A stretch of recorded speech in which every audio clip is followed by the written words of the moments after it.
At my father's retirement party, my mom smiled and said, "You're giving the apartment Grandma left you to your brother." My brother laughed and added, "Relax. It's just an apartment."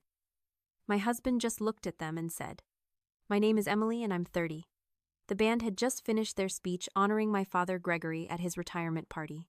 Glasses chimed. Someone's colleague laughed too loudly. The string lights from the golf club's patio pressed meek halos onto everyone's hair. I could taste the champagne from the toast still on my lips, the way that dry sweetness hangs on the air when a moment tries to convince you it's perfect. And then my mother Patricia smiled. It was the smile I grew up inside of. Soft, bright, beautifully rehearsed. A pageant smile, a Sunday smile, the kind that tells the room that everything is okay even when the furniture is already on fire in the next room. She leaned in close enough for her perfume to erase the last of the celebration. "We've decided," she whispered. "You're giving the apartment Grandma left you to your brother, Tyler. Drop a comment and let me know where you're listening from and what time it is for you right now. I'd love to know who's part of our community." I didn't cry, I didn't beg, I didn't even blink. I just watched that perfect practice smile hang in the air. My brother Tyler, standing nearby, managed to look both bored and entitled, as if this news was just a scheduling update he already knew about. My father Gregory just nodded along the proud patriarch presiding over his own retirement party. "Emily, did you hear me?" Patricia pushed her smile, tightening just a fraction. "Tyler needs a start. You've had that apartment for years, it's only fair." "Fair," I repeated. The word tasted like ash. My husband Ryan put his hand on the small of my back, a silent, solid presence. He knew my history. He knew what this family was. "It's just an apartment, honey," my father added, his voice full of that false, booming reasonableness he used when he was about to bulldoze someone. "It's for the family." "No," I said. My voice was quiet, but it cut through the noise of the party. Patricia's smile faltered. "What do you mean, no? This isn't a negotiation." "I know it isn't," I said. "It's a demand." "And the answer is no." Tyler finally spoke, scoffing. "Come on, Em. Don't make this a scene.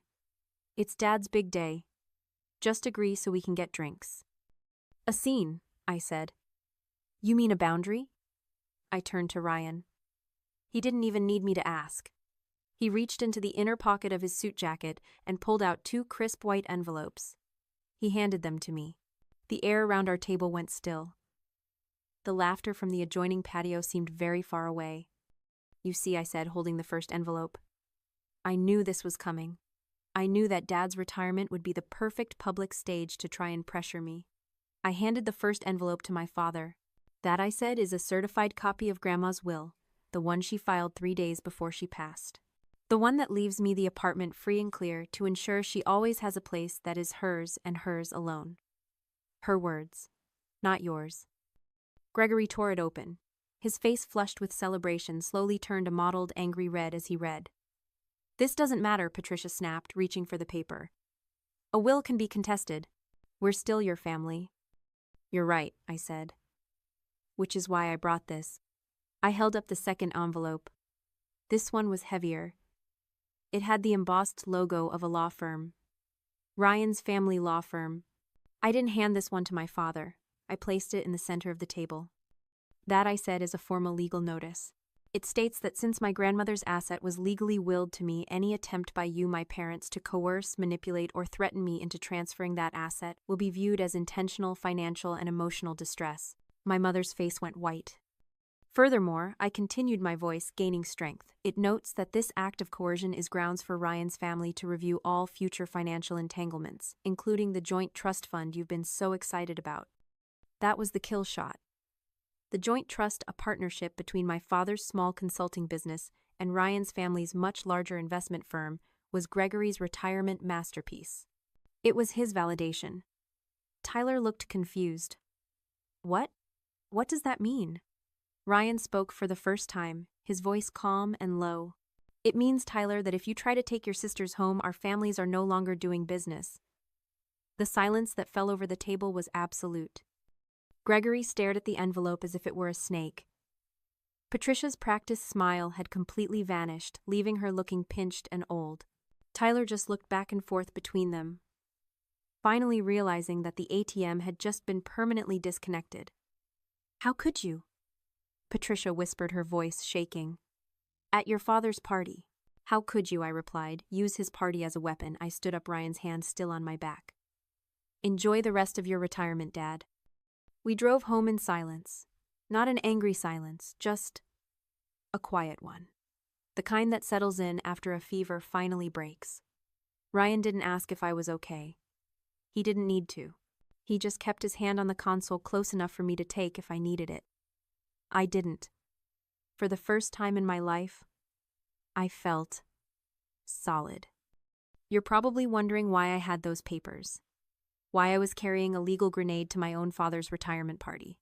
The truth is, I knew them. I knew this was coming. Maybe not the exact moment, maybe not the specific demand, but I knew the demand was coming. It was as predictable as the sunrise. For 30 years, I had been the responsible one, which is just family code for the one we can take from. When I was 18, I got a partial scholarship to college. I worked 2 jobs to pay for the rest. I graduated with $30,000 in debt. When Tyler turned 18, my father surprised him with a brand new sports car. A $25,000 gift. When I asked my dad how he afforded it, he just said, "Your brother needs a reliable car, Emily. Don't be selfish." 2 years ago, when my father's health insurance lapsed and he had that heart scare, who paid the $12,000 hospital bill without a second thought? Me? Who's been letting Tyler borrow money for the last 5 years, money I knew I'd never see again just to keep the peace? Me. I was the responsible one. There's a term for this. It's the golden child and the scapegoat dynamic. It's a trap. In this system, one child, Tyler, can do no wrong. He is the idea of the family's success. He gets the resources, the praise, the endless second chances, and the other child, me, exists to carry the burdens. I was the one who had to be responsible so he could be carefree. I had to be understanding so he could be sensitive. My successes were minimized so his minor achievements could be celebrated. It's not just favoritism. It's a sickness. The family needs a problem to rally around or blame, and I was it. The daughter who was too serious, too focused on money, not grateful enough. Even when I was the one funding their entire lives. People always ask, why did you stay? Why did you let them treat you like that for 30 years? It's a fair question, but it comes from the outside. When you grow up inside that system, the abuse doesn't feel like abuse. It just feels normal. It's an invisible chain. You live in a prison that has no bars. You are conditioned day after day, year after year, to believe that your only value is in how much you can give, how much you can endure. You learn that love is the price you pay for their approval. Your responsibility isn't a strength. It's a symptom of learned helplessness. You believe that if you just try a little harder, give a little more, be a little quieter, this time they'll finally see you. They'll finally love you. But that night, at that party, standing there with my husband's hand on my back, I finally understood. They would never see me. They didn't want to see me. They just wanted to see what else they could take. The chain wasn't invisible anymore. I could see every single link of it.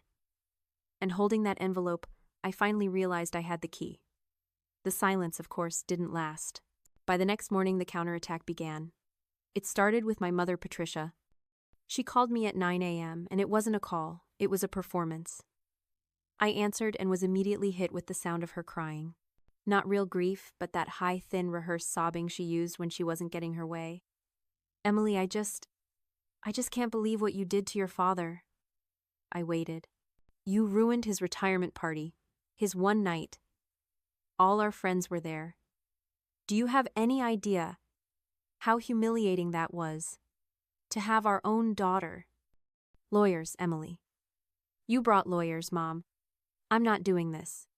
He's devastated. He's barely spoken. You took his big moment and you made it about this. About you and your money." "I'm sorry you feel that way," I said, my voice flat. "Is that all you can say?" she wailed. "We're your family. You were trying to take my home. Goodbye, Mom." I hung up. My hands weren't even shaking this time. I just felt tired. An hour later, the second wave hit. My friend from college texted me. Have you seen your dad's Facebook?" I opened the app. There it was. A long, vague post from Gregory. No names, of course. Just passive aggression honed to a fine art. A parent's job is to sacrifice. You give your children everything. Your time, your money, your heart. You just pray that one day they remember what gratitude means. It's a sad day when you learn that some lessons never stick. The comments were already rolling in. Thinking of you, Gregory, so true. Kids today are so ungrateful. We're here for you, man. He was painting the narrative. He was the victim. The noble, long-suffering father. I was the ungrateful, cold-hearted child. It was his opening move in a public relations war I didn't even know we were fighting. But the final attack, the one that showed me exactly who they were, came from Tyler. A different friend sent me the link around noon. It was a GoFundMe page. The title, "Kicked Out by My Wealthy Sister." The goal, $15,000. I read the description, and the coffee in my stomach turned to acid. It was a masterpiece of fiction. My family is in crisis, he wrote. My entire life, I was promised that my grandmother's apartment would be my home, a way for me to get on my feet. But my sister Emily just married into a very wealthy family, and she's decided to keep it all for herself. When my aging parents, one of whom just retired, tried to talk to her, she served them with legal papers at my father's retirement party. She humiliated them. I've been left with nothing and nowhere to go. I just need a little help to pay for a deposit and first month's rent while I figure out my life. Please, anything helps. He had 5 donors, $50. An aunt I hadn't seen in years wrote, Tyler, this is just awful. Your sister should be ashamed. An old neighbor wrote, sending prayers. Family should never do this. They weren't just defending themselves. They were actively, publicly, and maliciously lying to paint me as a villain. They were monetizing their victimhood. This wasn't just a family disagreement anymore. This was calculated. This was defamation. I took a screenshot of the GoFundMe page. I took screenshots of my father's post. I sent them all to Ryan. His reply was one word: lawyer. Already on it, I texted back. This wasn't about feelings anymore. This was about facts. And I was the only one who had them. I knew I couldn't just ignore this. The GoFundMe was a public lie. The Facebook post was a manipulation of the narrative. This wasn't a family squabble anymore. It was a coordinated attack on my reputation. Ryan saw the look on my face. What's the plan? He asked. The plan, I said, is to stop acting like their daughter and start acting like their opponent. The next morning, I was sitting in the office of a lawyer. Her name was Grace, a sharp woman in her 50s, with a reputation for dealing with complex family asset disputes. I laid everything out. The 30 years of financial support, the retirement party, the 2 envelopes, the Facebook post, and finally, the GoFundMe. Grace didn't react. She just listened, taking notes. When I finished, she steepled her fingers. Okay, Emily. First, you are done talking to them. No calls, no texts, no emails. You don't respond to anything. From now on, I talk for you. It felt like a weight lifting off my chest. Second, she said that GoFundMe is libel. It's defamation, plain and simple. We're going to send a cease and desist letter to all 3 of them, your father, your mother, and your brother. It will demand the immediate removal of the GoFundMe page and all related social media posts, along with a full retraction. What if they refuse? Grace smiled, and it was not a kind smile. They won't, because the letter will also state that if the content is not removed within 24 hours, we will file a civil suit for defamation and damages. She was right. The GoFundMe page, along with Tyler's post, vanished exactly 3 hours after my father received the email from Grace. My father's Facebook post was quietly deleted that same evening. The silence was deafening. But Grace wasn't done. They've stopped talking, she said over the phone. That's good. But this was too coordinated. People who plan this well, this aggressively, usually have a history of it. I need you to go back, look through everything. Old emails, text messages, any financial correspondence.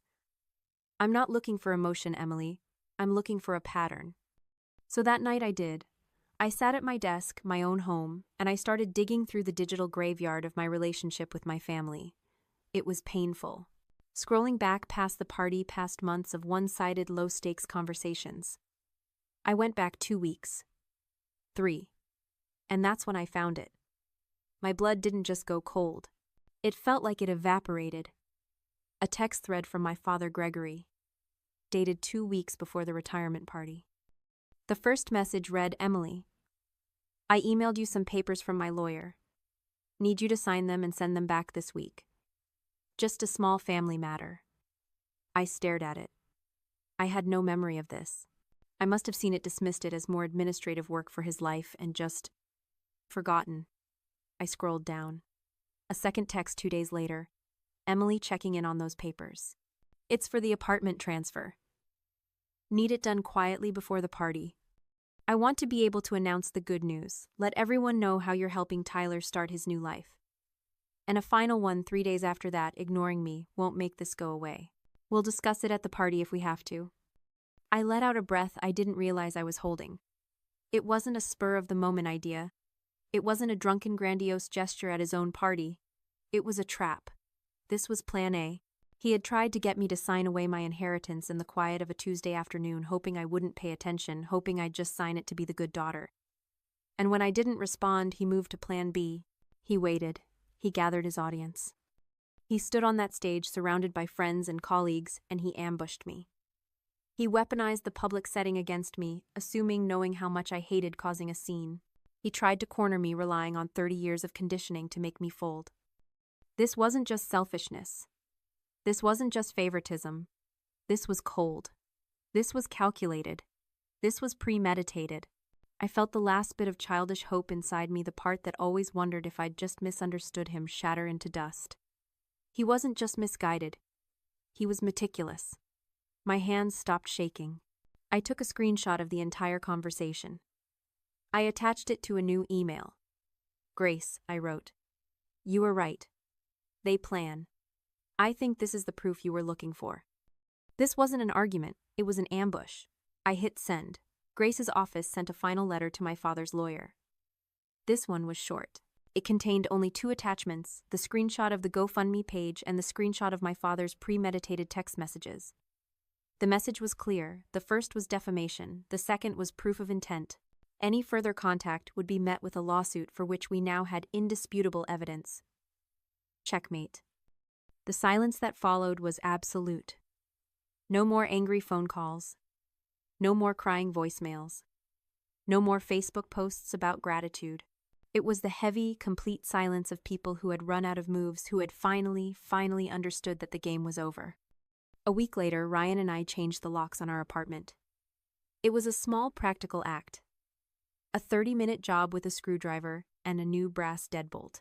But as I dropped the old keys into a metal trash can, the keys my parents had insisted on having for emergencies, the sound they made was the loudest thing I'd ever heard. It was the sound of a door closing, not just on my apartment, but on the 30 years I had spent living in their house even after I'd moved out. Time passed. The season started to turn. The air felt cleaner. Then, about a month after the party, one last letter arrived. It was a thick, cream-colored envelope addressed to me in my mother's elegant, looping handwriting. I stared at it for a long time. Ryan saw me holding it. "You don't have to read that," he said. "I know. But I did. I needed to see if a single thing had changed." I sat at the kitchen table and opened it. It wasn't an apology. It was a masterpiece of emotional blackmail. "Emily," it began, "I am writing this as your mother, heartbroken. Your father is devastated. He hasn't been sleeping. Tyler won't come out of his room. You have torn this family apart, Emily. You took a private disagreement and turned it into a public spectacle. You hired lawyers against your own father. Whatever mistakes were made, they weren't worth this. They weren't worth destroying 30 years of family. I hope this victory feels good. I hope you're happy with what you've done. We are waiting for you to be the bigger person. We are waiting for you to come home and apologize." I read the letter twice. I waited for the old guilt to rise up, that familiar sickness in my stomach that told me I was the problem. But it didn't come. There's a difficult truth that no one prepares you for. It's the realization that sometimes the most necessary act of self-preservation is to cut ties with the people who were supposed to be your anchor. We're taught that blood is thicker than water. We're taught that family is forever, that forgiveness is a duty, that walking away is the ultimate sin. But that's a trap. That belief is the invisible chain that keeps you drowning. It makes you believe that your loyalty is more important than their respect, that your silence is required to buy their peace. Walking away isn't an act of hate. It's an act of profound self-love. It's choosing not to set yourself on fire just to keep them warm. I looked at her words. Torn this family apart. A family that was already broken. Be the bigger person. Their code for be the doormat. Come home and apologize. Apologize for what? For not letting them steal from me. For protecting myself. For finally, after 30 years, saying no. I thought about the $15,000 GoFundMe. I thought about the text messages proving their calculated ambush. I thought about my father's rage and my mother's tears, and I realized none of it was about love. It was about control. They weren't heartbroken because they missed me. They were furious because they lost access to me. I stood up. I walked to the kitchen shredder. I fed the letter into it, and the sound of the machine grinding her words into thin, useless strips was the first real apology I had ever received. It was the sound of closure. I went to my phone. I opened my contacts. Gregory. Block. Patricia. Block. Tyler. Block. Ryan walked into the kitchen and saw the shreds of paper in the bin. He just nodded. I looked around my apartment. Our apartment. It was just a place. But for the first time, it felt safe. Family isn't something you owe, I said, mostly to myself. It's something you build. It took me 30 years to learn that lesson. 30 years to realize that responsibility without respect is just exploitation. I don't know who else needs to hear this, but if you're in a situation where you feel like you're the only one holding the family together, maybe it's time to ask yourself why you're the only one pulling. It's okay to let go of the rope. Have you ever had to make that impossible choice? Let me know your story in the comments. Because the truth is, you're not tearing the family apart. You're just stopping them from tearing you apart.